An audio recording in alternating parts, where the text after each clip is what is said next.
दोस्तों स्टडी 91 के YouTube channel में आप सभी का बहुत बहुत स्वागत है। और आज दोस्तों केमिस्ट्री के मोस्ट इंपॉर्टेंट क्वेश्चन की चर्चा करने जा रहे हैं, जहां पर इस सवाल जवाब सीरीज में आप सभी का बहुत बहुत स्वागत है। याद रखिएगा, आज इस सवाल जवाब सीरीज का पार्ट नंबर 3 में अपलोड करने जा रहा हूं, जिसमें केमिस्ट्री के सबसे महत्वपूर्ण 50 से अधिक प्रश्नों पर हम चर्चा करने वाले हैं। जैसा कि आपके सामने लिखा हुआ बहुत सारे प्रश्न लिखे हुए कि डबल रोटी के फूलने के लिए उसमें क्या मिलाया जाता है। इस तरह के प्रश्न आपके परीक्षा में आते हैं। या फिर पूछ दिया कि कोबाल्ट 60 में कौन सी गैस उत्सर्जित होती है उससे, ठीक है। या फिर मैनोमीटर यंत्र का इस्तेमाल कहां पर किया जाता है, कास्टिक सोडा का रासायनिक नाम क्या है, नाइट्रिक अम्ल का प्राकृतिक स्रोत क्या है, पीतल किसका मिश्र धातु है, प्रकृति में यूरेनियम किस रूप में पाया जाता है, ठीक है। तो ये सब आपको बताना पड़ेगा। ये सब परीक्षा में आए हुए महत्वपूर्ण प्रश्न है, याद रखें। अगर आपको लगता है कि इस तरह की सीरीज आपको लगातार दी जाए तो आप कमेंट जरूर करिएगा। इसके लिए मैं कोई स्पेशल पैकेज आपके लिए बना के दूंगा, जिससे आपकी तैयारी और भी ज्यादा बेहतर हो पाए। तो चलिए स्टार्ट करते हैं और इसी तरह के अच्छे अच्छे प्रश्नों पर आज चर्चा करते हैं। एक बात और ध्यान दीजिएगा, स्टडी 91 का एप्लीकेशन आ चुका है। अगर अभी तक आप एप्लीकेशन को डाउनलोड नहीं किए हैं तो जल्दी से डाउनलोड कर लीजिए, क्योंकि यहां पर आपको सिस्टमैटिक वे में पढ़ने का तरीका पता चल जाएगा। दोस्तों हमारे एप्लीकेशन पे जो वीडियो क्लास दिया गया है वो सबसे एंटीक रूप में दिया गया है। यहां पर वीडियो क्लास आप दो तरीके से अटेंड कर सकते हैं। एक है सब्जेक्ट वाइज वीडियो क्लास, मतलब जैसे आपने कहा कि सर मुझे एंशिएंट हिस्ट्री पढ़ना है, मिडावल पढ़ना है, मॉडर्न पढ़ना है, physics, chemistry, bio, polity, Hindi, कोई भी विषय पढ़ना है, Indian geography, world geography, mapping, कुछ भी पढ़ना है, तो एक तो ये हो गया तरीका। तो वहां पर सिस्टमैटिक तरीके से आपको चैप्टर वाइज जो है वीडियोज मिल जाएंगे हर एक सब्जेक्ट के।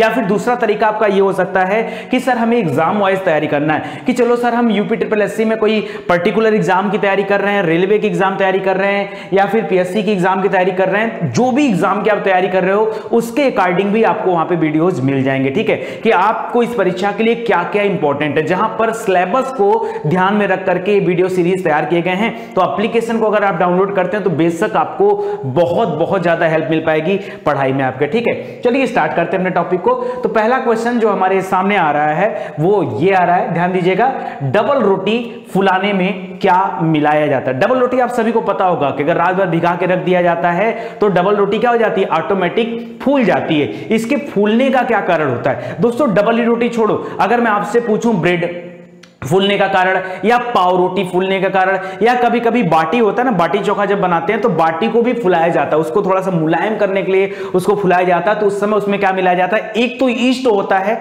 वो अलग चीज है। ईस्ट के अलावा क्या मिलाया जाता है? ईस्ट भी सही ऑप्शन है, डबल रोटी में ईस्ट का भी इस्तेमाल किया जाता है, लेकिन उसके अलावा सही ऑप्शन हो जाएगा सोडियम बाइकार्बोनेट। क्या हो जाएगा? Sodium bicarbonate. अच्छा, सबसे बड़ी बात आती है कि सर सोडियम बाइकार्बोनेट को कहते क्या है, कैसे लिखा जाए, उसका रासायनिक सूत्र भी कुछ ना कुछ होगा। तो इसका होता है NaHCO3। तो याद रखिएगा आप, यहां पे मैं अभी लिख दूंगा तो ये लिखने में दिक्कतें आ जाती है ना, NaHCO3। तो Na माने होता है सोडियम, है सभी आप सभी को पता है। और H लगाएगा बाई के लिए, जहां पर बाई कार्बोनेट दिया है ना तो लगाएगा H, और CO3 जो है कार्बोनेट के लिए, तो NaHCO3। मैं बार बार मार्कर का इस्तेमाल इसलिए नहीं करूंगा क्योंकि एक बार मैंने लिख दिया ना, अब यहां से नेक्स्ट नहीं होगा, ये आप ध्यान दीजिएगा, ठीक है। अगला क्वेश्चन नहीं आ पाएगा, इसलिए मुझे इसको पहले इरेज करना पड़ेगा, फिर मुझे अगला क्वेश्चन लेना पड़ेगा। तो मैं आपको मोटी मोटा बताता चलूंगा, या जहां जरूरत आया वहां मार्कर से लिख के आपको बताता चलूंगा, ठीक है। तो फार्मूला आप जरूर याद रखिए, सोडियम बाइकार्बोनेट का, सोडियम बोले तो Na सिंपल है, और बाई के लिए आप H लगाइएगा, H, ठीक है, याद रखिएगा, बाई के लिए H लगाइएगा, NaH, और कार्बोनेट के लिए CO3 होता है, जो कि आप सभी को पता है, ठीक है। देखिए बहुत स्पेशल क्लास है, आपको बिलीव ना हो 50 क्वेश्चन आपके सामने ऐसे इजी तरीके से आके चले जाएंगे कि आपको मजा आ जाएगा और याद भी हो जाएगा, ठीक है। अगला क्वेश्चन है, प्रकृति में यूरेनियम प्रायः किस रूप में पाया जाता है, बताइए। ये यूरेनियम होता है, ये प्रकृति में किस रूप में पाया जाता है? पीच ब्लेड के रूप में। किस में होता है? पीच ब्लेड के रूप में यूरेनियम पाया जाता है प्रकृति में, सामान्यतः जो देखा जाता है, ठीक है। तो याद रखेगा, वैसे भी यूरेनियम थोरियम का बहुत भंडार है भारत में, ठीक है।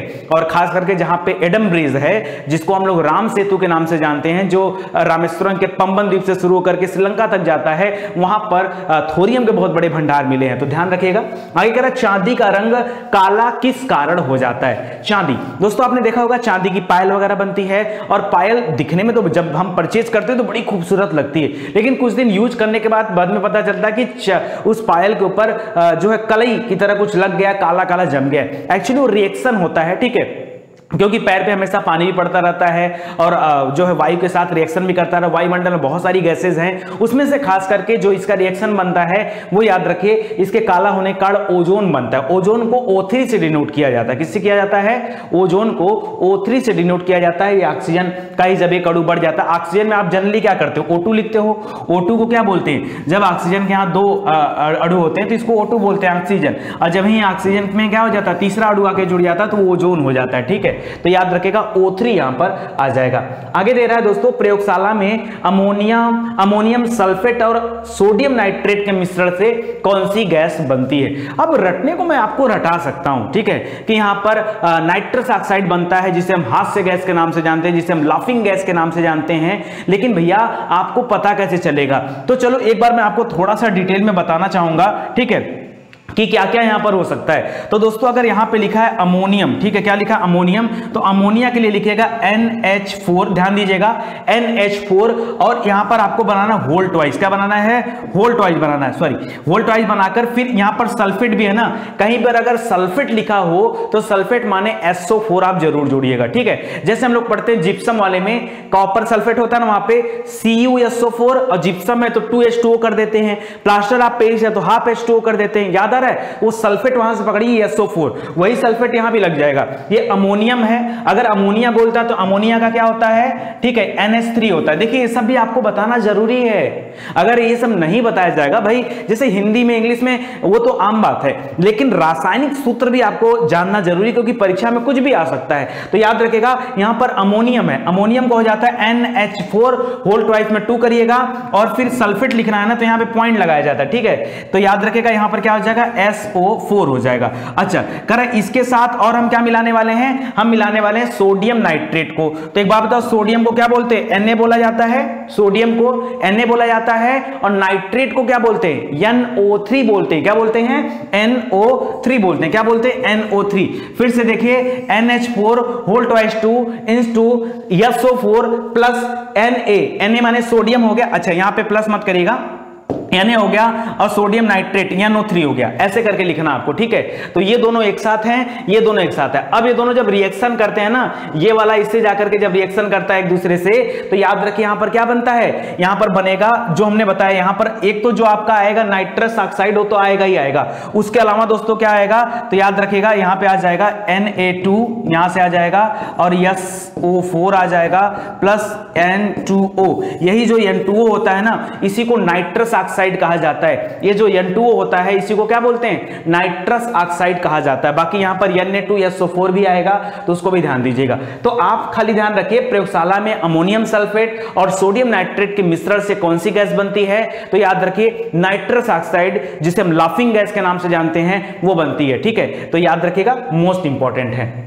चलिए आगे बढ़ते हैं दोस्तों, अगले क्वेश्चन की तरफ बढ़ते हैं और आगे बातचीत करते हैं। काफी इंपॉर्टेंट आज के प्रश्न है। आज मैं खास करके बहुत सारे टॉपिक पर आपका डाउट भी क्लियर होने वाला है, क्योंकि कल बहुत सारे लोग बोल रहे थे सर थोड़ा सा और टफ क्वेश्चन लाइए। देखिए टफ क्वेश्चन लाया नहीं जाता, अपने आप में यही क्वेश्चन टफ है। ठीक है, कोबाल्ट 60, बताइए कोबाल्ट 60 से कौन सी किरणें उत्सर्जित होती हैं? बताइए ये कौन सी किरणों का उत्सर्जन करता है कोबाल्ट 60? ठीक है, यही क्वेश्चन, इसी तरह से प्रश्न बनते हैं। और क्या बनते हैं बताओ? तो याद रखिए गामा किरणें। कौन सी हैं? कोबाल्ट 60 से गामा किरणों का उत्सर्जन होता है। मोस्ट इंपॉर्टेंट है, इसको आप ध्यान रखिएगा। जिप्सम का रासायनिक नाम क्या है? बताइए जिप्सम का रासायनिक नाम? Copper sulphate CuSO4 2H2O। बताइए कितने बार आपको पढ़ाया गया? अगर आप इतने पढ़ाने के बाद भी भूल जाएंगे, ठीक है, एक मिनट, कैल्शियम सल्फेट Cu मैं बोल रहा हूं गलती से, क्या मैं Cu बोल रहा हूं क्या? तो उसको आप सही कर लीजिएगा, कैल्शियम सल्फेट। ठीक है, CuSO4 में CaSO4। ठीक है, तो याद रखिएगा। अरे कैल्शियम का बना होता है भाई, सीमेंट उद्योग में काम आता है, जिप्सम होता है, प्लास्टर ऑफ पेरिस होता है, इसमें कैल्शियम के भंडार होते हैं। ठीक है, अरे जो हड्डियां वगैरह के टूटने पर प्लास्टर का इस्तेमाल करते हैं, वही तो होता है प्लास्टर ऑफ पेरिस। ठीक है, तो वहां भी इस्तेमाल करते हैं। घर में पुट्टी वगैरह की जाती है ना दीवारों पर, वो भी POP होता है, वो भी कैल्शियम होता है, ये भी कैल्शियम होता है, और इसी को 120 डिग्री पर गर्म करने पर POP प्राप्त किया जाता है। ये भी प्रश्न आप याद रखेगा कि जिप्सम को 120 डिग्री सेल्सियस पर गर्म करने पर क्या मिलता है? याद रखेगा पीओपी मिलता है, ठीक है। तो याद रखेगा जिप्सम का फार्मूला क्या होता है, कैल्शियम सल्फेट मतलब CaSO4 और याद रखेगा इसके साथ 2H2O साथ में लगा दीजिएगा 2H2O, ये जिप्सम का हो जाता है। और अगर पीओपी की बात करेंगे तो CaSO4 और यहां पे क्या हो जाएगा हाफ H2O, हाफ कैसे याद रखेंगे, याद रखेगा जब कभी हड्डी टूट जाती है मतलब हाफ हो जाती है तो हाफ H2O, तभी तो पीओपी का इस्तेमाल करते हैं। तो याद रखेगा हाफ H2O। अभी भी आपको दिक्कत है क्या, आप बताओ कितना डिटेल में आपको बताया जाए। देखिए यही सारे प्रश्न आते हैं केमिस्ट्री में, बिलीव करिए जो आपको 2-3 दिन की जो भी सीरीज दी जा रही है ना उसे केवल अटेंड करिए प्यार से, प्रेम से। अगर आपको सारी चीजें याद ना हो जाए तो बताना। और इस तरह की सीरीज में हर सब्जेक्ट का लेके आऊंगा, हर सब्जेक्ट का लेके आऊंगा, ठीक है। और एग्जाम स्पेशल सीरीज भी बनाऊंगा, उसको भी आप देखिएगा, ठीक है। इस तरह से प्रैक्टिस करने का मजा अलग होता है, बहुत मजा आता है। समझो कारण मैनोमीटर का इस्तेमाल कहां पर किया जाता है, मैनोमीटर का नाम सुना है कि नहीं, मैनोमीटर याद रखिए। इससे क्या किया जाता है, गैसों का मापन किया जाता है, ठीक है। गैस का दाब का मापन किया जाता है मैनोमीटर से। एक होता है वायुमंडलीय दाब का, ठीक है, वायुमंडलीय दाब का, वो क्या होता है बताइए, वो क्या होता है कमेंट करके बताइएगा। बैरोमीटर, क्या बताएंगे, मैं खुद ही बता दे रहा हूं। वायु दाब कैसे मापा जाता है, बैरोमीटर से। वायु में आर्द्रता जो होती है, ठीक है, ह्यूमिडिटी जो होती है वो किससे मापा जाता है, हाइग्रोमीटर से। किससे, हाइग्रोमीटर से, ठीक है। हवा का वेग कैसे मापा जाता है, एनीमोमीटर से, ठीक है। ये सब याद रखिए, सब आपको पढ़ाया गया है, ठीक है, सब पढ़ाया गया है। आप कुछ भी नहीं कर सकते कि सर नहीं पढ़ाया गया है, सब कुछ आपको पढ़ा दिया गया है। आप जाकर के वीडियोस देखिए खाली और आगे याद करते चलिए अगले क्वेश्चन की तरफ बढ़ते हैं। लिख रहा है कास्टिक सोडा, कास्टिक सोडा का रासायनिक नाम क्या है, कास्टिक सोडा। तो याद रखिए देखिए सोडा भी कई तरह के होते हैं, बेकिंग सोडा होता है, कास्टिक सोडा होता है, तो सबका अलग अलग होता है, ठीक है। अब कास्टिक सोडा का जो रासायनिक नाम है वो यहां पर क्या दे रहा है, सोडियम हाइड्रोक्साइड, ठीक है, सोडियम हाइड्रोक्साइड। और सोडियम हाइड्रोक्साइड का आपसे रासायनिक सूत्र भी पूछ सकता है, पूछ सकता है कि नहीं पूछ सकता है। मान लीजिए नहीं दिया, यहां पर सोडियम हाइड्रोक्साइड ना दे करके यहां पर सिंपल आपसे इसी को लिख दिया रासायनिक फार्मूले में, तब आप कैसे बताओगे। तो याद रखिएगा सोडियम, सोडियम को Na बोलते हैं और हाइड्रोक्साइड Na, ठीक है, Na ये हमेशा छोटा लिखा जाता है, N हमेशा बड़ा लिखा है। अच्छा लिखने का भी अपना तरीका होता है, ठीक है, तो याद रखिएगा। और हाइड्रोक्साइड कहीं भी होना तो OH लगा दीजिएगा, ठीक है। कहीं भी अगर आप हाइड्रोक्साइड शब्द सुन लीजिए तो आंख मूंद करके OH लगा दीजिए। तो सोडियम हाइड्रोक्साइड को ही क्या बोला जाता है, कास्टिक सोडा कहा जाता है, सोडा। तो सोडा से सोडियम याद रखेगा। देखिए जहां जहां भी सोडा होगा सब सोडियम वाले होंगे, ठीक है, चाहे वो कास्टिक सोडा हो चाहे कोई भी सोडा हो, तो याद रखेगा सोडा, कास्टिक सोडा आ जाएगा। तो यहां पे क्या हो जाएगा, NaOH, ठीक है। चलिए आगे बढ़ते हैं दोस्तों और अगले पॉइंट पर बात करते हैं। करा बेकिंग सोडा का रासायनिक नाम क्या होता है, बेकिंग सोडा, इसका इस्तेमाल खाने वगैरह में किया जाता है, ठीक है, बेकिंग सोडा, ठीक है। एक होता है कपड़े धोने वाला सोडा, वो अलग होता है। तो बेकिंग सोडा में होता है सोडियम बाइकार्बोनेट, क्या हो जाता है, सोडियम बाइकार्बोनेट। अभी मैंने स्टार्टिंग में आपको बताया था, ठीक है, जहां डबल रोटी में आप इस्तेमाल कर रहे हैं तो Na तो होगा ही होगा, NaHCO3 क्या हो जाएगा, ये देखिए Na मैंने कहा था ना, बाई के साथ जहां भी बाई आएगा वहां पे आंख बंद करके H लगा देना, और कार्बोनेट के लिए आप CO3 लिखते हो तो क्या हो जाएगा, NaHCO3। कोई दिक्कत आपको, कोई दिक्कत तो बताइए, जल्दी से बताइए। बेकिंग सोडा का बता रहा हूं, बेकिंग सोडा का NaHCO3 हो जाएगा, ठीक है। चलिए आगे बढ़ते हैं दोस्तों। आगे कह रहा है कि नाइट्रिक अम्ल का प्राकृतिक स्रोत क्या होता है, नाइट्रिक अम्ल का प्राकृतिक स्रोत पूछ रहा है। वही देखिए एक हम लोगों ने पढ़ा नाइट्रस ऑक्साइड, नाइट्रस, ठीक है, वो था लाफिंग गैस। और यहां पर क्या दे रहा है, यहां पर दे रहा है दोस्तों, यहां पर दे रहा है नाइट्रिक अम्ल, ठीक है। ये एसिड की बात कर रहा है, ये किसकी बात कर रहा है, ये एसिड की बात कर रहा है। तो इसका प्राकृतिक स्रोत होता है, क्या होता है, फिटकरी, फिटकरी इसकी प्राकृतिक स्रोत होती है। और फिटकरी से जल का शोधन भी किया जाता है, ठीक है। फिटकरी हो गया, क्लोरीन हो गया, ठीक है, ब्लीचिंग पाउडर वगैरह हो गया, वो तो अलग भी आ जाता है, लेकिन फिटकरी और क्लोरीन गैस जो होती है, इन दोनों का नाम आप याद रखिए, ठीक है। इनसे जल का शोधन किया जाता है। चलिए बात अगर आपसे आप अगर पूछ ही ले कि नाइट्रिक एसिड का फार्मूला क्या होता है तो क्या बताएंगे, बताइए। नाइट्रिक एसिड का फार्मूला क्या होता है, क्या बताएंगे। तो याद रखेगा H, देखिए एसिड लगा HNO3, क्या होता है, HNO3। नाइट्रिक एसिड का जो फार्मूला होता है वो होता है HNO3, 3, तो इसको ध्यान रखिएगा, काफी इंपॉर्टेंट है। चलिए आगे बढ़ते हैं। कह रहा ब्रेड को मुलायम और लचीला बनाने के लिए किसका इस्तेमाल किया जाता है? तो ध्यान दीजिएगा, इसको लचीला बनाने के लिए ईस्ट का प्रयोग करते हैं। शुरुआत में आपको बता दिया गया, जितने भी चाहे पाव रोटी हो, चाहे ब्रेड हो, चाहे वो पिज्जा ब्रेड हो, चाहे ग्रिल वाला हो, ये सब में ईस्ट मिलाया जाता है। ठीक है, ईस्ट मिलाया जाता है। यहां तक कि भटूरे वगैरह में कभी कभी ईस्ट का इस्तेमाल किया जाता है। ठीक है, मैदे के साथ भी किया जाता है, तो उसको भी ध्यान रखेंगे। या आप जो केक वक बनाते हैं ना, केक याद है ना आपको? अरे बर्थडे में सेलिब्रेट करते समय केक काटते हैं ना, उस केक में भी ईस्ट का इस्तेमाल होता है, तो सब याद रखेगा। आगे बढ़ते हैं। ग्लूकोज का रासायनिक सूत्र क्या है? ग्लूकोज का रासायनिक सूत्र तो एक बार मैंने बताया था 6-12-6 होता है। 6-12-6 जिसको याद होगा वो अपने आप याद रख लेगा। ठीक है, तो C6 हो जाता है, H12 हो जाएगा और O6 हो जाएगा। तो 6-12-6 आप याद रखेगा। ठीक है, क्या हो जाएगा? C6 होता है, H12 होता है और O6 होता है। याद रहेगा क्या? आपको याद रखेगा। देखिए, अगर इस तरह से पढ़ेंगे ना, तो किसी भी एग्जाम से पहले अगर मुझे लगता है कि अगर जिस दिन मैं आया एग्जाम की तैयारी कराने, उस दिन मैं पूरे एग्जाम में मतलब सब कुछ ऐसे नहीं बताऊंगा यार। एग्जाम के लिए सबसे अच्छा होता है आप इस तरह का एक टेस्ट सीरीज ज्वाइन कर लो। ठीक है, और मैं इस तरह के टेस्ट सीरीज पे काम करना शुरू कर दिया हूं। ठीक है, आपके लिए बहुत स्पेशल पैकेज बना रहा हूं जिसमें आप किसी भी एग्जाम की तैयारी कर सकते हैं। क्योंकि देखिए क्या होता है ना, अगर मैं आपको चैप्टर पढ़ाऊंगा तो कोई गारंटी नहीं है कि चैप्टर पढ़ाने में मतलब 30, मान लो केमिस्ट्री का मैं आपको चैप्टर पढ़ा रहा हूं, तो केमिस्ट्री का लेक्चर लेने मुझे 35 दिन लग जाएगा। और एक बात आप सोच के बता दो, अगर 35 दिन में 50 क्वेश्चन करा दो, पता दुनिया का कोई भी एग्जाम आप कर जाओगे। क्यों? अरे सारे क्वेश्चन पे डिस्कस हो जाएगा। और मैं ऐसा तो है नहीं आपको समझाता नहीं, मैं आपको कंडीशन बताता हूं। यहां सिर्फ ब्रेड को मुलायम और लचीला बनाने की बात किया, मैंने आपको केक का उदाहरण दिया, मैंने आपको पाव रोटी का उदाहरण दिया, मैंने आपको ग्रिल ब्रेड का उदाहरण दिया, मैंने आपको पिज्जा ब्रेड का उदाहरण दिया। इन सब जगह होता है। मैंने आपको भटूरे का एग्जाम्पल दिया, तो उससे होती चीजें याद। ठीक है, नाइट्रिक अम्ल की बात किया, मैंने बताया HNO3 इसका होता है। इसके अलावा मैंने आपको बताया कि नाइट्रस ऑक्साइड अलग होता है जिसको लाफिंग गैस कहा जाता है, उसको गलती से याद मत कर लेना, क्योंकि नाइट्रस ऑक्साइड, नाइट्रिक अम्ल ये दोनों अलग अलग चीज है भाई, ये एसिड है। ठीक है, खतरनाक एसिड होता है, तो इसको याद रखेगा। उसी तरह से बेकिंग सोडा, मैंने बताया एक एक चीज पे आपको ध्यान दिलाया जा रहा है कि देखो यहां पे बाई वर्ड लगा है, बाई लगा मतलब H आएगा, तो क्या हो जाएगा? Na माने सोडियम, H माने बाई हो जाएगा और कार्बोनेट का CO3 आ जाता है। ठीक है, तो ये सब आप याद रखिए। अगर इसी तरह की सीरीज आपको दे दी जाए एग्जाम से पहले, तो आप बताओ क्या कोई एग्जाम रुक सकता है? और इतना छोड़ो यार, केमिस्ट्री का नहीं, जितने भी सब्जेक्ट होते हैं अगर सभी की इस तरह से स्पेशल क्लास दे दी जाए तो कितना मजा आएगा, आप जरा सोच के बताओ, बहुत मजा आएगा। चलो आगे देखते हैं। कह रहा ग्लूकोज का रासायनिक सूत्र क्या होता है? अच्छा ये तो पढ़ा दिया, चलो आगे बढ़ते हैं और अगले क्वेश्चन पे बात करते हैं। लेकिन आप पीतल किसका मिश्र धातु होता है? बताया था आपको, सबसे पहले क्या आया था? सबसे पहले तांबे का पता चला था, उसी तांबे में जस्ते को मिलाया गया सबसे पहले।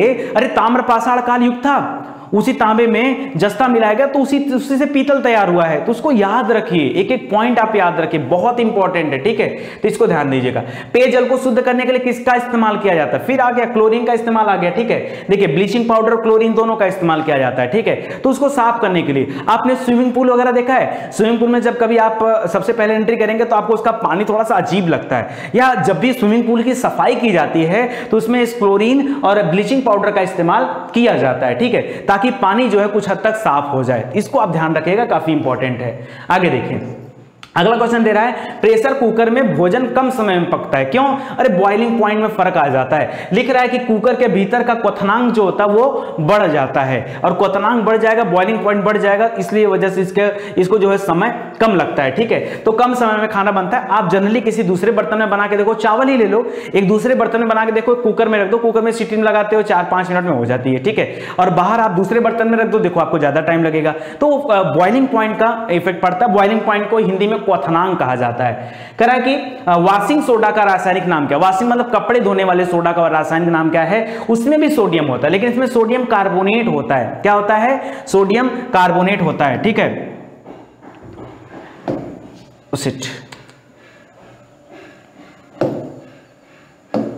एक सेकंड, ठीक है। तो इसमें क्या होता है दोस्तों, इसमें सोडियम कार्बोनेट, अब देखिए सोडियम कार्बोनेट अगर हुआ तो सोडियम कार्बोनेट का क्या बोलते हैं, अब सोडियम को तो Na बोला ही जाता है और कार्बोनेट को CO3 बोला जाता है। लेकिन रुको, यहाँ पे थोड़ा सा रुको, जब मैंने आपको पढ़ाया सोडियम बाइकार्बोनेट, जिसमें हमने, ठीक है, सोडियम बाइकार्बोनेट का, तो वहां पर मैंने लगाया H, मैंने कहा बाई आएगा तो H लगा देना। लेकिन अगर सोडियम कार्बोनेट है ना, तो यहाँ पे Na2 लिखना आप, ठीक है, Na2CO3 होता है इसका, तो इसको याद रखेगा, ठीक है। वॉशिंग सोडा होता है, ठीक है, सोडियम कार्बोनेट, तो इसको ध्यान रखिएगा, ठीक है। और खाने वाला जो सोडा होता है बेकिंग, तो वो जाएगा सोडियम बाइकार्बोनेट, ठीक है, उसको बाई करना पड़ता है, खरीदना बाई तो इसको भी करना पड़ता है, ऐसा क्या है। चलो आगे बढ़ते हैं दोस्तों। करा सिरके में कौन सा अम्ल पाया जाता है, कितनी बार पढ़ा चुका आपको, सिरके में कौन सा होता है, एसिटिक एसिड होता है। कौन सा होता है, एसिटिक एसिड पाया जाता है सिरके में, ठीक है। चलो कल पढ़ाया था, अच्छा कल वाले से कंपेयर मत करो, कल मैंने पढ़ा था सिट्रिक एसिड या साइट्रिक एसिड पाया था, खट्टे चीजों में होता है वो अलग था। ये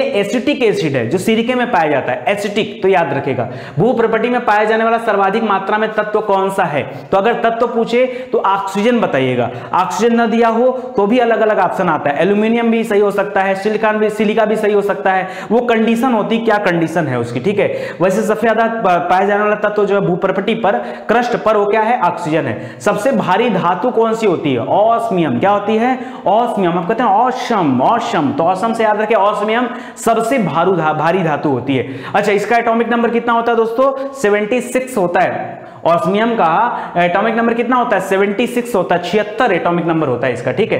कह रहा है कि किस धातु को मिट्टी के तेल में रखा जाता है, कौन सी धातु है, क्यों रखा जाता है, क्योंकि ये खुरे में रख देंगे तो क्रिया करके गायब हो जाएगी, ठीक है।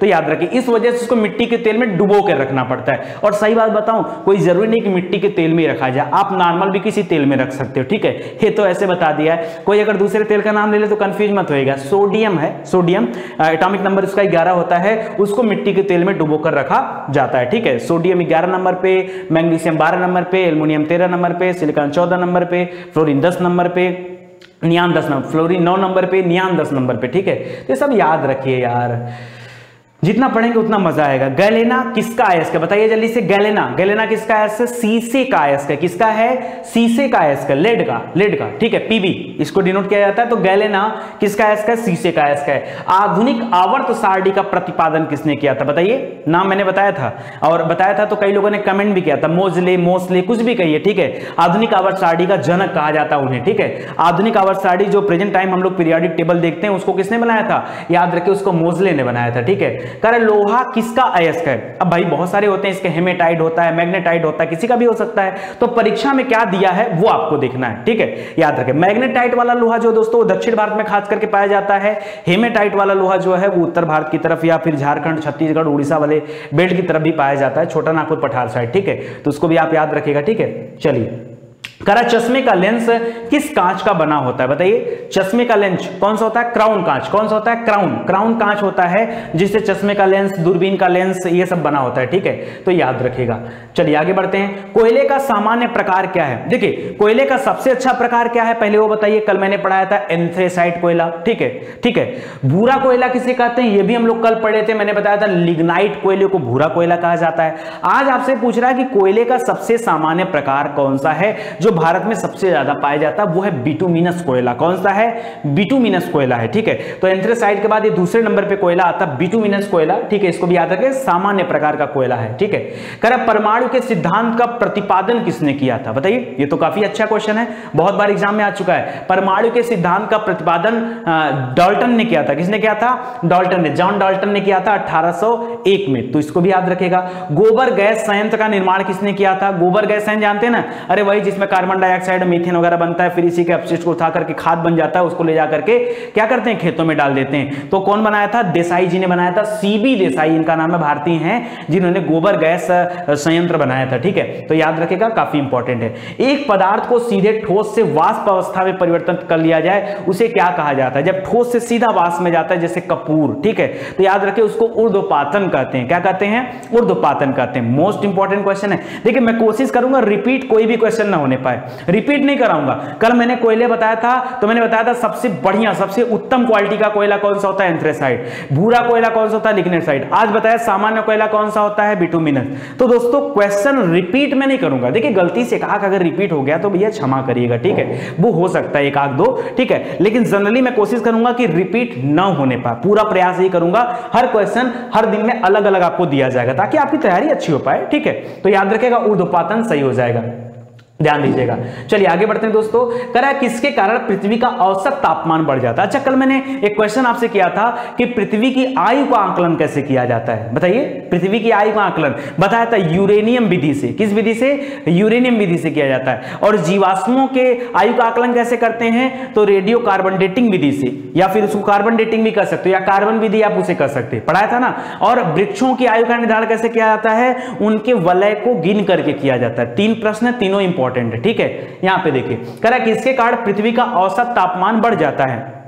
आज आप बात करते हो ना कि भाई बहुत गर्मी पड़ रही, और जब बात आती है क्यों पड़ रही, तो कहते हो ग्लोबल वार्मिंग का बड़ा प्रभाव पड़ रहा है, वैश्विक तापन का, ठीक है। ये ग्लोबल वार्मिंग, ग्लोबल वार्मिंग क्या है, ये ग्लोबल वार्मिंग पूरे पृथ्वी के वायुमंडल को बढ़ा देता है। क्यों, क्योंकि ऊपर की जो परत है ना वो क्या करते हैं, जब ऊपर बादल आ जाते हैं तो गैसें बाहर नहीं रिलीज हो पाती, उनको परावर्तित कर देती, जिससे वायुमंडल में गैसों की मात्रा बढ़ जाती, खास करके कार्बन डाइऑक्साइड की सांद्रता बढ़ जाती, जिसकी वजह से ये फील होता है। तो औसत तापमान पूरी पृथ्वी का बढ़ गया होता है। हरित गृह प्रभाव यहां ले सकते हैं, ग्लोबल वार्मिंग ले सकते हैं, वो भी सही है और ये भी सही है, ठीक है। तो दोनों को याद रखें, दोनों अपने जगह सही है, ठीक है, घबराने वाली बात नहीं है।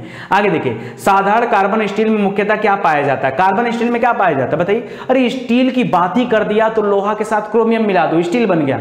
लोहा के साथ क्रोमियम मिला दो, स्टील बनके तैयार हो गया, स्टेनलेस स्टील तैयार हो गया, ठीक है। लोहा के साथ क्रोमियम बहुत इंपॉर्टेंट है। जब चींटियां चलती हैं तो कौन सा अम्ल अंतःक्षेपित करती हैं, ये आपको पढ़ाया गया था लेकिन पहले वाले लेक्चर में। फार्मिक एसिड है, याद रखिएगा, फार्मिक एसिड अंतःक्षेपित करती हैं, या बिच्छू के डंक वगैरह भी फार्मिक एसिड होता है, ठीक है। आगे देखिए टूटे हुए अंग पर प्लास्टर चढ़ाने में प्रयुक्त होता है क्या, प्लास्टर ऑफ पेरिस इसको बोलते हैं, ठीक है। फार्मूला क्या होता है बताइए, कैल्शियम होता है ना, कैल्शियम सल्फेट CaSO4 और डॉट लगा के ½ करिएंगे ना, करिएगा, ठीक है। तो इसको क्या हो जाएगा, प्लास्टर ऑफ पेरिस हो जाएगा, आपका सही उत्तर हो जाएगा। चलो आगे बढ़ते हैं, अगले क्वेश्चन की तरफ आते हैं। लिख रहा है कि इसका प्रयोग मछली फल आदि के परिरक्षण में किया जाता है। भाई किसका इस्तेमाल किया जाता है, मछली फल आदि के परिरक्षण में किसका इस्तेमाल करते हैं, तो याद रखिए यहां पर सूखा बर्फ, जो ठोस कार्बन डाइऑक्साइड होता है उसका इस्तेमाल किया जाता है। बाकी आपने कल मैंने पढ़ाया था आपको एल्कोहल को सड़ने से बचाने के लिए किसका करते हैं प्रयोग, तो बेंजोइक एसिड, याद रखेगा, वो भी सही है। खाद्य पदार्थों के परीक्षण के लिए भी बेंजोइक एसिड का इस्तेमाल करते हैं, वो भी सही है, ठीक है। लेकिन अगर मैं बात करूं मछली की, आप सभी को पता है मछलियां जो बाहर से आती हैं मर चुकी होती, ठीक है, उनको बर्फ की सिल्ली में पैक करके लाया जाता है, तो ठोस कार्बन डाइऑक्साइड ही होता है सूखा बर्फ, इसको भी आप ध्यान रखिएगा, ठीक है। कह रहा पानी का क्वथनांक और द्रवणांक और हिमांक होता है। तो क्वथनांक जो होता है, क्वथनांक मतलब बॉइलिंग पॉइंट। अरे पानी कितने डिग्री सेल्सियस पर उबलता है बताओ, आप कहोगे 100 डिग्री सेल्सियस। और पानी का द्रवणांक या हिमांक कितना होता है, कब वो जो है बर्फ में तब्दील हो जाता है, तो याद रखिए 0 डिग्री सेल्सियस पर। तो क्या हो जाएगा, क्वथनांक 100 डिग्री और द्रवणांक और हिमांक दोनों 100 डिग्री होता है, इसको भी आप याद रखिएगा, ठीक है। करें खाद्य पदार्थों के परीक्षण में प्रयोग किया जाता है, तो बेंजोइक एसिड का इस्तेमाल किया जाता है, ठीक है। आगे देखते हैं पारा किसका अयस्क है बताइए, पारा सिनेबार का किसका अयस्क है, पारा।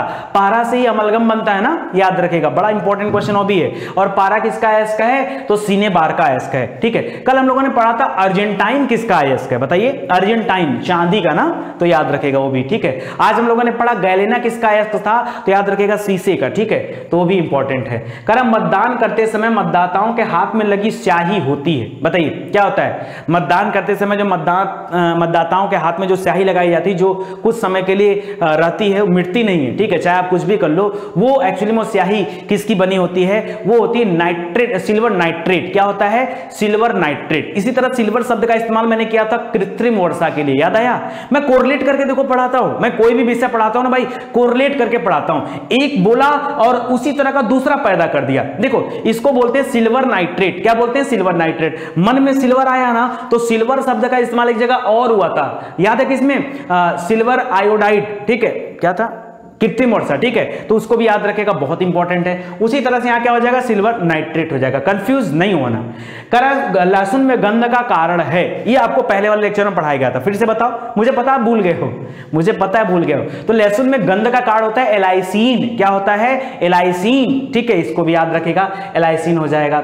आगे देखिए, स्टेनलेस स्टील बनाए जाते हैं, अभी हमने स्टील बताया, लोहा में क्रोमियम मिला दो स्टील बन गया, और इसी के साथ निकल मिला दो, क्या बन गया, स्टेनलेस स्टील बन गया, उसी क्रोमियम में निकल मिला दो, स्टेनलेस स्टील तैयार हो जाएगा, ठीक है, तो याद रखेगा। फ्यूज तार का प्रतिरोध और गलनांक होता है, प्रतिरोध कैसा होता है और गलनांक कितना होता है, दोनों बताना है आपको, ठीक है, तो याद रखिए फ्यूज तार कैसा बना होता है, अरे शीशा और टीन का, कल मैंने क्वेश्चन पढ़ाया था, फ्यूज तार बना होता है किसका, शीशा और टीन का बना होता है। साथ में भी बताया था कभी अगर बहुत तेज लाइट आती है तो ये क्या हो जाता है, ये अलग हो जाता है, ठीक है, तो याद रख, क्योंकि इसका प्रतिरोध जो होता है वो उच्च प्रतिरोध होता है, जबकि गलनांक निम्न होता है। दोनों याद रखिए, परीक्षा में फंसाने के लिए कुछ भी दे सकता है, प्रतिरोध उच्च होता है, गलनांक निम्न होता है, याद रखिएगा, ठीक है। चलो वही चीज यहां पर दे रहा है, करा अगला क्वेश्चन, चलो आगे बात करते हैं दोस्तों, मजा आ रहा होगा पढ़ के, बहुत मजा आएगा, ठीक है। मुझे तो मैं पता है बहुत दिन से मैं परेशान था इस तरह की सीरीज पढ़ाने के लिए, सब्जेक्ट पढ़ा पढ़ा के ऊब गया था, एकदम परेशान हो गया था कि कितना सब्जेक्ट और पढ़ाया जाए आपको, ठीक है।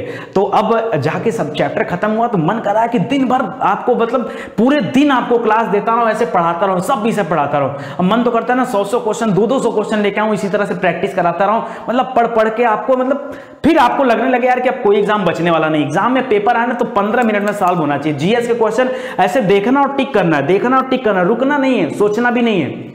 मैं पता है, अच्छा कई लोग मुझे कमेंट किए कि सर इसको क्वेश्चन आंसर बना दीजिए, जैसे कि रसायन विज्ञान का जनक किसे कहा जाता है, मैं 4 ऑप्शन दे दूं, आप नकल मार के बोल दो, आप नकल मार के बोल दो, आप बताओ, आपके लिए मैं आपकी आदत बना रहा हूं, मैं आपकी आदत बना रहा हूं, आप बताओ आपके भले के लिए आदत बना रहा हूं, या मेरे पास जो टाइपिंग करने वाले लोग हैं अगर मैं उनसे ये टाइपिंग कराऊं, चाहे उनको 4 को ऑप्शन देके टाइपिंग कराऊं, क्या वो मना करेंगे, क्या नहीं, मना नहीं करेंगे, क्यों, उनका काम ही वही है, वो करके देंगे, वो करके देंगे। आप बताओ, मैं आपकी आदत बदलने की कोशिश कर रहा हूं कि नहीं कर रहा हूं। मैं अगर 4 ऑप्शन देता आप शायद बता ले जाते, आप कोशिश करो बताने का, आप कोशिश करो, रासायन विज्ञान का जनक किसे कहा जाता है, कोशिश करो, ठीक है। अगर ऑप्शन देता आप देखते, नकल मारते, कुछ ना कुछ आपको याद हो जाता, कुछ हिंट मिल जाता, ऐसे मैंने आंसर क्या कर दिया, हाइड कर दिया। अब आप बताओ, नहीं बता पाओगे तो कंफ्यूजन होता है। याद रखें, रदरफोर्ड को कहा जाता है रासायन विज्ञान का जनक कहा जाता है, रदरफोर्ड, ठीक है, याद रखें, प्रोटॉन की खोज इन्होंने किया था, ठीक है। आगे बढ़ते हैं, द्रव के रूप में पाया जाने वाला एकमात्र धातु कौन सा, कल मैंने पढ़ाया था अधातु, नॉन मेटल, जिसमें हमने पढ़ाया था ब्रोमीन, क्या था, ब्रोमीन, अधातु। द्रव लिक्विड रूप में पाया जाने वाला एकमात्र अधातु कौन सा था, ब्रोमीन था, और धातु कौन सा है, तो पारा है। धातु और धातु में अंतर जानिएगा, मेटल और नॉन मेटल में, ठीक है। तो परीक्षा में जब पूछेगा ना, अगर मान लीजिए पारा और ब्रोमीन दोनों दे दिया तो सोचिएगा पहले, धातु पारा होता है जिससे अमलगम वगैरह तैयार होता है, ठीक है, इसको इस तरह से ध्यान रखिएगा, नहीं तो गड़बड़ हो जाएगा। आगे देखिए, एलपीजी में के लिए मिलाया जाता है, कल मैंने पढ़ा था एलपीजी, जिसमें मैंने ब्यूटेन प्रोपेन की बात किया था, बाकी मैंने मिथाइल मर्केप्टेन की भी बात किया था, लेकिन वो क्वेश्चन में नहीं था, वो एडिशनल इंफॉर्मेशन था, आज मैं क्वेश्चन में डाल दिया उसको, ठीक है, सही उत्तर हो जाएगा मिथाइल मर्केप्टेन गंध के लिए, इसको याद रखेगा। करा एयर कंडीशनरों में प्रशीतक के रूप में किसका इस्तेमाल किया जाता है, किसका प्रयोग किया जाता है, ठीक है, प्रशीतक के रूप में फ्रेयन का इस्तेमाल किया जाता है, ये भी कल मैंने बताया। और एयर कंडीशन से सीएफसी गैस रिलीज होती है, क्लोरोफ्लोरोकार्बन, जो ओजोन परत के क्षरण के लिए सबसे ज्यादा जिम्मेदार गैस है, उसको भी याद रखेगा, ठीक है। चलिए आगे बढ़ते हैं, और क्वेश्चन है, और क्वेश्चन आज है मजेदार क्वेश्चन। चलो, करा कि एल्कोहलिक पेय में पाया जाता है, एल्कोहलिक पेय, अरे वही एल्कोहल की बात कर रहा है, इथाइल एल्कोहल, और क्या है, पढ़ाया हूं आपको, इथाइल एल्कोहल पाया जाता है एल्कोहलिक पेय में, ठीक है, तो इसको याद रखेगा। कृत्रिम रबड़ कहा जाता है, किसे कृत्रिम रबड़ कहते हैं दोस्तों, तो याद रखिए कृत्रिम रबड़ कहा जाता है थर्माकोल को, नहीं पता था ना, आज जान गए आप, ठीक है, थर्माकोल को कहा जाता है कृत्रिम रबड़। और रबड़ की खेती, रबड़ किसका बहुलक होता है, कल पढ़ाया था, रबड़ किसका बहुलक होता है, भूल गए ना, भूल गए ना, भूलना नहीं है, मैं, अच्छा चलो कोई बात नहीं, भूलोगे, मैं हूं ना, एक टीचर का काम है आपको याद दिलाना, ठीक है। रबड़ किसका बहुलक होता है, आइसोप्रीन, आइसोप्रीन का बहुलक होता है। रबड़ की खेती कहां होती है, केरल में होती है, सब याद रखो, ठीक है। चलो आगे देखते हैं, तो यहां थर्माकोल आपका उत्तर हो जाएगा। करा प्रकृति में सबसे अधिक मात्रा में पाया जाने वाला कार्बनिक यौगिक है, मैंने पीछे पढ़ाया तत्व, वो था ऑक्सीजन। अगर आपसे पूछे कार्बनिक यौगिक तो क्या हो जाएगा, कार्बनिक यौगिक तो सेलुलोज सबसे ज्यादा पाया जाता है, ठीक है, कार्बनिक यौगिक में। और प्रयोगशाला में बनाया गया पहला कार्बनिक पदार्थ कौन सा था? कल पढ़ाया था, यूरिया। कौन सा था? यूरिया। यूरिया में नाइट्रोजन की मात्रा कितनी होती है? लगभग 46 से 47%, ठीक है, तो ध्यान रखिएगा। तंबाकू में विषैला पदार्थ है। तंबाकू में खतरनाक क्या होता है? जल्दी बताओ, तंबाकू में खतरनाक क्या होता है? विषैला क्या होता है? निकोटीन। निकोटीन याद रखें, निकोटीन तंबाकू के लिए खतरनाक होता है। अच्छा, तंबाकू सिटी किसे कहा जाता है? Tobacco city of India. Guntur को, आंध्र प्रदेश में है गुंटूर, उसको कहा जाता है टोबैको सिटी ऑफ इंडिया, उसको भी याद रखेगा। अच्छा, कल मैंने पढ़ा था कॉफी में क्या पाया जाता है? कॉफी में बताइए, कॉफी में उत्तेजक पदार्थ के रूप में क्या पाया जाता है? कैफीन पाया जाता है। क्या होता है? कैफीन। और चाय में थीन पाया जाता है, थीन, तो उसको भी याद रखेगा। मैं तो मिला मिला के पढ़ाऊंगा। अब समय आ गया है, एक बार कोर्स खत्म होना कसम से मजा आ जाएगा, ठीक है। ये चैनल कैसे मैं 1 मिलियन, मतलब अभी तो आपका मिलियन है ना, इसको मैं कैसे 10 मिलियन पहुंचाता हूं आप देखते जाइए, ठीक है। 1-2 साल के अंदर इसको 10 मिलियन पे ले जाके खड़ा कर दूंगा। क्यों? पता है आपको जरूरत किस चीज की है, ये मुझे पता है। आपको क्या चाहिए मुझे पता है। मैं केवल अपने सब्जेक्ट से बधा हुआ हूं। क्यों? मैं अपने प्रॉमिस से बधा हुआ हूं कि मुझे सारे सब्जेक्ट पहले एक बार पढ़ा के कंप्लीट कराने। क्यों? अगर आप हमसे पूछोगे सर आप तो ऐसे पढ़ा दे रहे हो, हमको पूरी केमिस्ट्री पढ़नी, हम कैसे पढ़ें? जाओ पूरी केमिस्ट्री पढ़ा के रखो, जाओ पढ़ो। सर मुझे पूरी फिजिक्स पढ़ना, जाओ पढ़ो। सर मुझे पॉलिटी पढ़ना, जाओ पढ़ो, ठीक है। तो सब कुछ रखा हुआ है ताकि मैं आके जब आपको प्रैक्टिस कराऊंगा ना, कोई नया बच्चा अगर आता है कि सर हमको डिटेल में पढ़ना है, हमको ऐसे नहीं समझ में आ पा रहा है, एक बार जाओ डिटेल में पढ़ लो, एक बार जाओ। अरे 30 लेक्चर तो केमिस्ट्री में है यार, 2-3 दिन में पढ़ के खत्म कर दो, क्या करना है? एक वेब सीरीज का अगर 8-10 पार्ट होता तो आप एक दिन में खत्म कर देते हो। क्यों? मुझे पता है। नहीं करते बताओ, ठीक है। अरे मैं भी करता हूं, कभी कभी कोई देखता हूं वेब सीरीज, तो जनरली देखता नहीं हूं, इतना टाइम मिलता नहीं है, बट अगर संडे वगैरह को थोड़ा ऑफ रखता हूं क्लास, थोड़ा सा सोचता हूं कि चलो यार कुछ एंटरटेनमेंट कर लिया जाए, तो देखता हूं। अगर 1-2 पार्ट देख लिया तो अपने आप को रोक नहीं पाता हूं। मैं सोचता हूं कि मतलब मेरे दिमाग में इतनी सारी चीजें हैं, अगर मैं नहीं रोक पाता तो ये वेब सीरीज तो आपके ऊपर हावी हो जाती होगी, है कि नहीं? तो याद रखें, अगर आप उसको 8 पार्ट खत्म कर सकते हैं उस एवरेज रेट से भी हम अगर काउंट करें, और फिर उनका पार्ट भी काफी बड़ा बड़ा होता है। चलो अगर 8 के जैसे चलते हैं तो 8 दूना 16, 8 3 24, 8 चौक 32, ठीक है। तो याद रखिए 32, यानी 4 दिन में आपका कोर्स कंप्लीट हो जाएगा। 4 दिन में केमिस्ट्री पढ़ लिया, क्या चाहिए? 4 दिन में केमिस्ट्री, 4 दिन में फिजिक्स, 1 वीक में समाप्त। हाँ, समझ रहे हैं? तो फिर इससे ज्यादा क्या चाहिए आपको? कुछ नहीं चाहिए। तो आराम से जाके पढ़ो और फिर आओ हमारे साथ प्रैक्टिस करो। सवाल जवाब का सीरीज चलता रहेगा। हीरे का प्राकृतिक स्रोत है, हीरे का प्राकृतिक स्रोत क्या है? वैसे भारत में दोस्तों सबसे बेहतरीन हीरा जो था, जिसका नाम था कोहिनूर का हीरा, वो तो आप जानते हैं मलिक काफूर को सबसे पहले मिला था। प्रताप रुद्रदेव एक शासक थे दक्षिण भारत के, उन्होंने सबसे पहले मलिक काफूर को दिया। मलिक काफूर में अलाउद्दीन खिलजी को दिया। इस तरह से गुलाम वंश में आ गया। गुलाम के वंश के बाद तुगलक वंश आया, ठीक है, सॉरी गुलाम नहीं, खिलजी को दिया था ना अलाउद्दीन खिलजी को, वो खिलजी वंश चल रहा था। खिलजी के बाद सबसे पहले गुलाम वंश था, गुलाम वंश के बाद खिलजी वंश था, तुगलक आया, सैयद आया, लोधी आया, ठीक है। और इस तरह से बाबर आ गया, फिर उनके तक आया, और इसी तरह से वो आगे बढ़ता चला गया। लास्ट में आपको पता होगा कि नादिर शाह ने हमला किया था भारत पर 1739 में। क्या मजा आ रहा है? कहेंगे केमिस्ट्री का टीचर हिस्ट्री पढ़ा रहा है। सब होता है। अभी आप देखे नहीं कि क्या क्या पढ़ाया जा सकता है, कहेंगे तो ज्योग्राफी में भी लेके चलेंगे। अभी बताता हूं, सुनो। तो 1739 में किसका हमला हुआ? नादिर शाह का हमला हुआ। उस समय जो है मोहम्मद शाह रंगीला भारत का राजा था, ठीक है। और उसके समय में तख्ते ताउस जो शाहजहां ने बनवा रखा था, जिस पर ये कोहिनूर का हीरा जड़ा था, ये उनके साथ वहां चला गया। बाद में कैसे कैसे करके हीरा आता है जो है पंजाब के महाराजा दिलीप सिंह के पास, रणजीत सिंह के पास, दिलीप सिंह के पास, फिर जो है उनके द्वारा गिफ्ट कर दिया जाता है महारानी को, और इस तरह से वो हीरा इंग्लैंड चला गया, ठीक है। तो अभी भी वो आया नहीं हमारे पास, ना आने वाला है, ठीक है। थोड़ी ज्योग्राफी की बात कर लेते हैं। हीरे के उत्पादन की बात करें भारत में, तो पन्ना एक जगह है दोस्तों मध्य प्रदेश में, जहां पर खूब हीरे पाए जाते हैं। ये हीरा जो होता है, फिजिक्स में बात कर लीजिए, कार्बन का एक अपरूप होता है हीरा, ठीक है। और इसका प्राकृतिक स्रोत क्या होता है? किम्बरलाइट पत्थर, एक पत्थर होता है किम्बरलाइट, ठीक है, याद रखेगा, वो इसका प्राकृतिक स्रोत होता है। इतनी बातें आप याद रखेगा। मोनाजाइट किसका अयस्क है? मोनाजाइट किसका अयस्क है दोस्तों? थोरियम का अयस्क है। दक्षिण भारत में जो बालू है, ठीक है, समुद्र के तट पर, वहां पर उस बालू में थोरियम मिला हुआ पाया जाता है, मोनाजाइट, तो इसको याद रखेगा, काफी इंपॉर्टेंट है। फास्फोरस का सबसे अस्थाई अपरूप है, सबसे अस्थाई। देखिए 2 चीजें यहां पर पूछता है, या तो फास्फोरस का अस्थाई अपरूप पूछ सकता है, या तो फास्फोरस का सबसे अभिक्रियाशील रूप पूछ सकता है। अगर अस्थाई पूछे, स्टेबल पूछे, तो लाल फास्फोरस, लाल फास्फोरस वही जो माचिस की तीली पर लगा होता है या माचिस की डिब्बियों पर लगा होता है। लाल फास्फोरस फास्फोरस का सबसे अस्थाई रूप माना जाता है। और एक क्वेश्चन और है फास्फोरस का सबसे अधिक अभिक्रियाशील रूप किसे कहते हैं, वो है पीला फास्फोरस। क्या होता है, पीला फास्फोरस सबसे ज्यादा अभिक्रियाशील रूप माना जाता है। पेट गया होगा भर आपका, इससे ज्यादा पढ़ाऊंगा ओवरडोज चला जाएगा, ठीक है। तो आराम से पढ़ते चलिए। और अगर आपने वीडियो को शेयर नहीं किया और इस तरह के मतलब अभी तक सब्जेक्टिव वीडियो का रिस्पांस नहीं आ रहा था, कोई बात नहीं, लेकिन अगर इस तरह के बेहतरीन वीडियोस का रिस्पांस आपकी तरफ से नहीं आया तो भैया मैं बंद कर दूंगा इस तरह के वीडियोस बनाना। 100 की सीधी एक बात, 100 की सीधी एक बात। क्यों?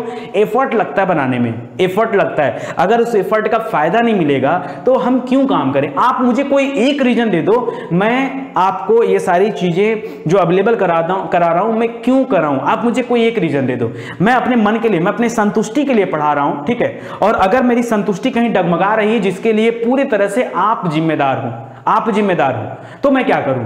अगर आप सभी लोग किसी न किसी तरह के सोशल मीडिया से जुड़े होंगे तो आप शेयर करिए ना।